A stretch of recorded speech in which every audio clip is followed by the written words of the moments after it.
ఓ పండుగ వాతావరణంలో ఈరోజు పార్టీ ఆవిర్భావ దినోత్సవ వేడుకలు చేసుకున్నటువంటి సందర్భంలో అందరికీ కూడా హృదయపూర్వకంగా ఆవిర్భావ దినోత్సవ శుభాకాంక్షలు తెలియజేసుకుంటూ 15 సంవత్సరాలుగా పార్టీని జగన్మోహన్ రెడ్డి గారి నాయకత్వాన్ని అటు ప్రతిపక్షంలో ఉన్నా అధికారంలో ఉన్నా వారు చేసినటువంటి ప్రతి కార్యక్రమాన్ని ప్రజల్లోకి తీసుకెళ్తూ ప్రజల పక్షాన్ని నిలబడుతూ రాష్ట్ర అభివృద్ధి కోసం రాష్ట్ర సంక్షేమం కోసం చేస్తున్నటువంటి ప్రతి కార్యకర్తకు కూడా ఈ సందర్భంగా ధన్యవాదాలు తెలియజేసుకుంటూ జగన్మోహన్ రెడ్డి గారితో కలిసి వారితో ప్రయాణం చేసేటువంటి అవకాశం వచ్చినందుకు కూడా గర్వంగా భావిస్తూ ఈరోజు కొన్ని విషయాలు మీ ద్వారా ఈ సందర్భంగా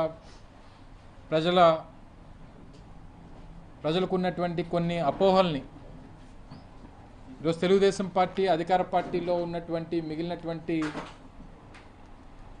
కూటమి రాజకీయ పార్టీలన్నీ కూడా కలిసి చేస్తున్నటువంటి కొన్ని దుష్ప్రచారాలని దానికి సంబంధించినటువంటి వాస్తవాలు మీ ముందు పెట్టాలన్నటువంటి ఉద్దేశంతో ఈరోజు అందరం కూడా ఈరోజు మీ ముందుకు రావడం జరిగింది. అయితే ఈ ప్రభుత్వం వచ్చి దాదాపు 2 సంవత్సరాలు పూర్తవుతూ ఉంది. అంటే మొన్న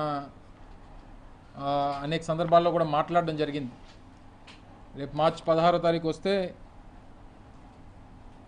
ఎన్నికల నోటిఫికేషన్ 2024లో ఎన్నికల నోటిఫికేషన్ వచ్చి 2 సంవత్సరాలు పూర్తవుతుంది. అంటే దాదాపుగా 2 సంవత్సరాలు ఈ ప్రభుత్వానికి సమయం పూర్తయినట్టు. అయితే ఈ సందర్భంలో నిన్న మా పార్లమెంట్ సభ్యులైనటువంటి గురుమూర్తి గారు, తిరుపతి పార్లమెంట్ సభ్యులు, వారు ఈ ప్రభుత్వం ఈ 2 సంవత్సరాల్లో తీసుకొచ్చినటువంటి కొన్ని పాలసీల మీద, ఐటీ జీసీసీ పాలసీ ఒకటి, లిఫ్ట్ పాలసీ ఒకటి, ఈ 2 పాలసీలకు సంబంధించి దీని మీద ఒక పిల్ వేయడం జరిగింది. దీంట్లో ఉన్నటువంటి లోటుపాట్లు లేదా ఈ పాలసీని అడ్డంగా పెట్టుకొని ఈ ప్రభుత్వ పెద్దలు చేస్తున్నటువంటి అవినీతిని వీటన్నిటిని కూడా బయట పెట్టాలన్నటువంటి ఉద్దేశంతో, రెండోది ప్రభుత్వ ఆస్తిగా ఉన్నటువంటి ప్రభుత్వ భూముల్ని కాపాడాలన్నటువంటి ప్రయత్నంతో ఒక పబ్లిక్ ఇంట్రెస్ట్ లిటిగేషన్ని నిన్న కోర్టులో వేయడం జరిగింది. ఎప్పుడైతే ఇది జరిగిందో అప్పటి నుండి తెలుగుదేశం పార్టీ కూటమి ప్రభుత్వంలో ఉన్నటువంటి వారి మీడియా కానీ, వారి డిజిటల్ మీడియా కానీ, సోషల్ మీడియా కానీ అంతా కూడా ఒక తప్పుడు ప్రచారాన్ని వైఎస్ఆర్ కాంగ్రెస్ పార్టీ మీద చేయడం మొదలుపెట్టడం జరిగింది. ఏవని వైఎస్ఆర్ కాంగ్రెస్ పార్టీకి అభివృద్ధిని అడ్డుకోవాలనేటువంటి ప్రయత్నం వైఎస్ఆర్ కాంగ్రెస్ పార్టీ చేస్తూ ఉంది. వస్తున్నటువంటి కంపెనీలను అడ్డుకోవాలనేటువంటి ప్రయత్నం వైఎస్ఆర్ కాంగ్రెస్ పార్టీ చేస్తుంది. ముఖ్యంగా గూగుల్ని అడ్డుకునేటువంటి కార్యక్రమం వైఎస్ఆర్ కాంగ్రెస్ పార్టీ చేస్తుంది అనేటువంటి ఒక తప్పుడు ప్రచారాన్ని తెలుగుదేశం పార్టీ వారి కూటమి పార్టీలన్నీ కూడా నిన్నటి నుంచి ఆ ప్రచారాన్ని మొదలుపెట్టారు. తీరా అసలు గురుమూర్తి గారు మా పార్టీకి సంబంధించినటువంటి పార్లమెంట్ సభ్యులు, 2వ పర్యాయం వారు పార్లమెంట్ సభ్యుడిగా ఉన్నాడు. వారు చేసినటువంటి ప్రయత్నం ఏదైతే పబ్లిక్ ఇంట్రెస్ట్ లిటిగేషన్ ఉందో అది 1-2 కంపెనీల పేరిట ఈరోజు ఉన్నటువంటి ప్రభుత్వంలో ఉన్నటువంటి ముఖ్యమంత్రి గారి కొడుకు వీరు కలిసి చేస్తున్నటువంటి ఒక అవినీతి కార్యక్రమాన్ని బయట పెట్టాలి, ప్రభుత్వ ఆస్తుల్ని కాపాడాలన్నటువంటి ప్రయత్నంతో చేసినటువంటి కార్యక్రమం. మనం గడిచినటువంటి 24 మాసాలుగా, అంటే దాదాపు 2 సంవత్సరాలుగా చూస్తున్నాం. నేను ముందుగా ఈ సందర్భంగా ప్రభుత్వంలో ఉన్నటువంటి పెద్దల్ని కోరుతా ఉన్నా, ప్రజలకి అనేకమైనటువంటి అపోహలు ఉన్నాయి, అనుమానాలు ఉన్నాయి. మీరు చేస్తున్నటువంటి ప్రచారానికి, జరుగుతున్నటువంటి పనులకి ఎక్కడా కూడా పొంతన లేదు అనేటువంటి భావన ప్రజల్లో ఉంది. వీటన్నిటినీ కూడా నివృత్తి చేయాలనంటే, ఈ అనుమానాలను నివృత్తి చేయాలన్నా, ప్రజలకు ఉన్నటువంటి అపోహల్ని తొలగించాలన్నా గడిచినటువంటి 2 సంవత్సరాల్లో మీరు ఈ రాష్ట్రానికి తీసుకొచ్చినటువంటి కంపెనీలు ఏంటి, తద్వారా వచ్చినటువంటి ఉద్యోగాలు ఎంతమందికి వచ్చాయో 24 మాసాల్లో ఒక్కసారి ఒక వైట్ పేపర్ రిలీజ్ చేయమని చెప్పి కోరుతా ఉన్నా. గడిచినటువంటి 2 సంవత్సరాలుగా మీరు కేవలం ప్రచార యావతో కేవలం ప్రచారంతో సమయం గడిపేశారు తప్ప ఎక్కడా కూడా మీరు ఇచ్చినటువంటి హామీ ఏదైతే 5 సంవత్సరాల్లో 20 లక్షల మందికి ఉద్యోగ అవకాశాలు కల్పిస్తామన్నటువంటి మాట ఏదైతే ఉందో, ఇచ్చినటువంటి హామీ ఏదైతే ఉందో, కనీసం ఒక్క అడుగు కూడా ముందుకు పడలేదనేటువంటిది వైఎస్ఆర్ కాంగ్రెస్ పార్టీ ఈ రాష్ట్రంలో ఉన్నటువంటి నిరుద్యోగ యువత తాలూకా భావన అనేటువంటి విషయాన్ని ఈ సందర్భంగా తెలియజేస్తూ ఉన్నా.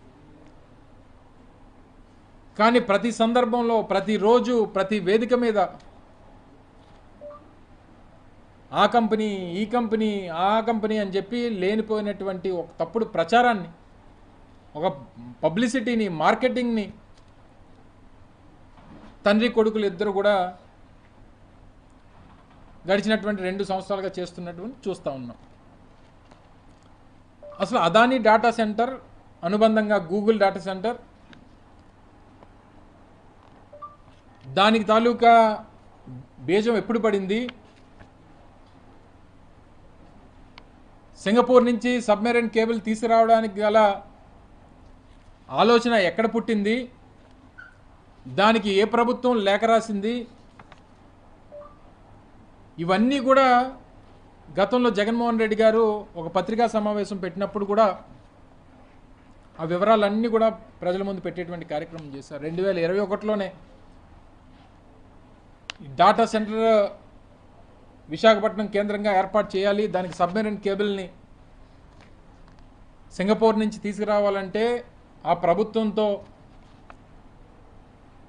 వారి అంగీకారం అన్నీ ఉండాలన్నటువంటి ఉద్దేశంతో మన ప్రభుత్వం నుంచి, ఆ రోజు రాష్ట్ర ప్రభుత్వం నుంచి లేఖ రాయడం, తర్వాత అదానీ వారికి ఇక్కడ ల్యాండ్ అలాట్ చేసి 2023లో దానికి శంకుస్థాపన చేసి,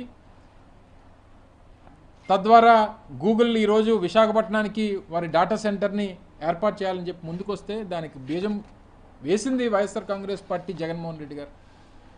అటువంటి దాన్ని ఈరోజు ఈ ప్రభుత్వం ఏం చేస్తుంది, గూగుల్ రావడం వైఎస్ఆర్ కాంగ్రెస్ పార్టీకి ఇష్టం లేదు, ఈ డేటా సెంటర్ ఏర్పాటు అనేటువంటిది వైఎస్ఆర్ కాంగ్రెస్ పార్టీకి ఇష్టం లేదు, దీనికి వ్యతిరేకంగా పిల్లివేశారనేటువంటిది వారు చేస్తున్నటువంటి తప్పుడు ప్రచారం. అసలు ఆ డేటా సెంటర్ తీసుకొచ్చిందే వైఎస్ఆర్ కాంగ్రెస్ పార్టీ కదా.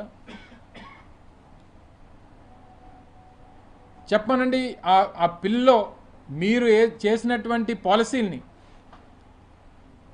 ఏదైతే 1-2 పెద్ద కంపెనీలు పేరు చెప్పి విశాఖపట్నం లాంటి ప్రముఖ నగరం, అత్యంత ప్రాధాన్యత కలిగినటువంటి నగరం, ఈరోజు ఆంధ్రప్రదేశ్ రాష్ట్రంలో అత్యంత విలువైనటువంటి భూములు ఉన్నటువంటి నగరం విశాఖపట్నం. ఇటువంటి నగరంలో కొన్ని వేల ఎకరాల భూముల్ని మీరు 99 పైసలకి